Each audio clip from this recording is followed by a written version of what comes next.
to our first round of Groves here, our new session. I hope you're excited to get back together and meet some new folks and hopefully really become a new Grove or really bond together as a Grove. And so, as you know, this new series we've titled How to Church, which seems kind of like a basics course on what it means to be the church, which is why if you were here last Sunday, I kind of nicknamed it Church for Dummies, and trying to explain kind of like what is this thing called church. And so already as you started Grove this session, hopefully you talked a little bit about the differences. Obviously we all are very, very different from each other, even in a small circle, in a small Grove. If there's 8 or 12 or 15 or 20 of you, there's a lot of differences between us, but there should be something that unites us all. And so that's what we're going to be talking about through this whole session really is what is it that unites us together, and how do we be church? How do we become what God intended for us to be when He created the church?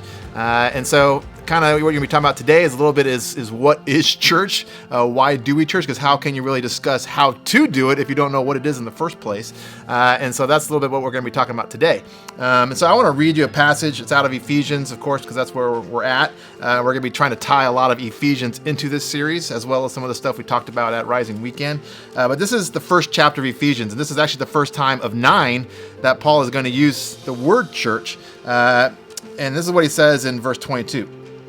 And God placed all things under His feet, talking about Jesus, all things under Jesus' feet, and appointed Him, Jesus, to be head over everything for the church, which is His body, the fullness of Him who fills everything in every way. And so I kind of want to tackle this a little bit because it says that Jesus is the head. It's like He's placed everything under Jesus' feet because Jesus has all power and authority, but Jesus is supposed to be the head. He's supposed to be the top, the leader really, of everything, all things when it comes to the church. And I know I've talked about this before, but maybe you're trying to figure out, well, what is the church? What's the definition of the church? And the word here in the Greek is ekklesia, and it's actually the combination of two words, or a prefix and a core word. And the core word is kaleo, which you've probably heard me talk about before. It literally means to call. It means to invite. It means to summon. And with the prefix ek, which means out from. And so basically this word, ekklesia, literally means to call and summon and invite out from. Out from the world and to God. It's calling out to the world, inviting, summoning, saying, hey, come to me, come to God. And so literally it kind of means in the Greek, it means an assembly. Literally people that have been called to, invited, summoned out from the world and to join this new assembly. Or maybe you think of like when you were in school back in the day and you would be in class and you'd have all the different classes. Then all over the loudspeaker, you'd hear this call, this summonings, this inviting, saying, hey, we're going to have a pep rally. Hey, we're having this assembly, and everyone's going to gather together in the gym or in the auditorium or wherever, and we're going to have a special presentation. That's the idea. They're being called, invited, summoned out from and to something. And so that's the idea. That's the definition of a church in general, is it's not a place. It's the people. It's this gathering. It's this congregation, this assembly of people.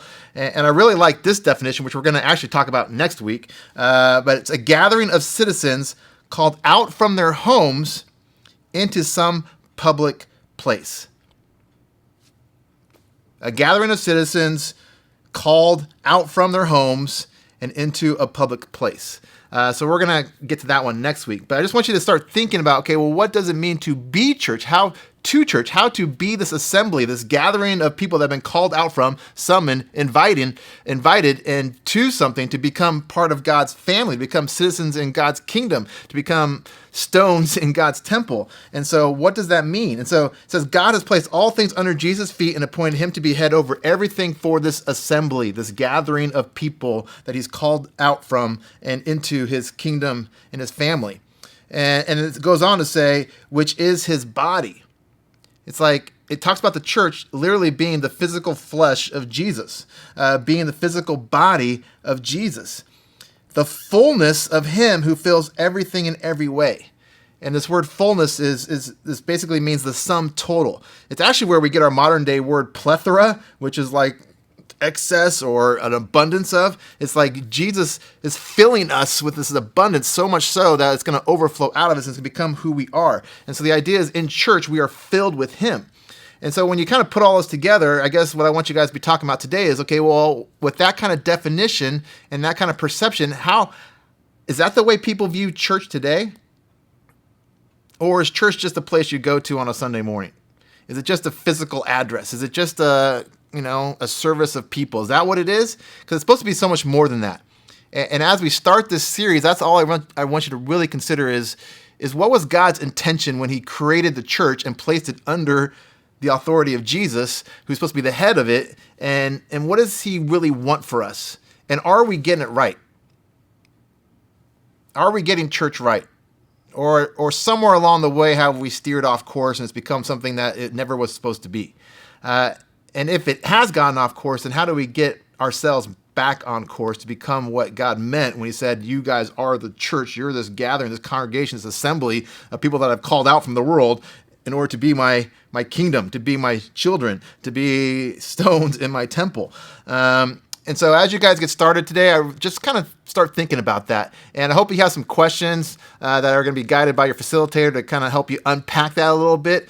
Because as we talked about a couple Sundays ago, I guess at this point, we're supposed to be able to be this one place where there can be all kinds of differences, and yet we have this one thing in common, which is the most important thing and the key thing and the thing that glues us together. And the thing that we are first and foremost is that we are the church. We're brothers and sisters before we're anything else. Before I'm a Democrat, before I'm a Republican, before I'm an Atlanta United fan, before I'm a rich or poor or male or female, it's like that's my identity. The core of my identity first is the church.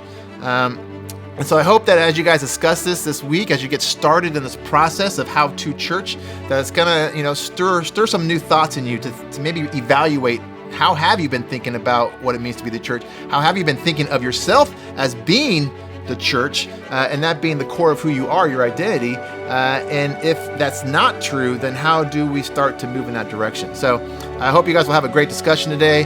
I'm looking forward to this series. I hope you are too. So I think it'll be super practical. I think it'll be super easy to discuss since we all go to church or we're part of the church.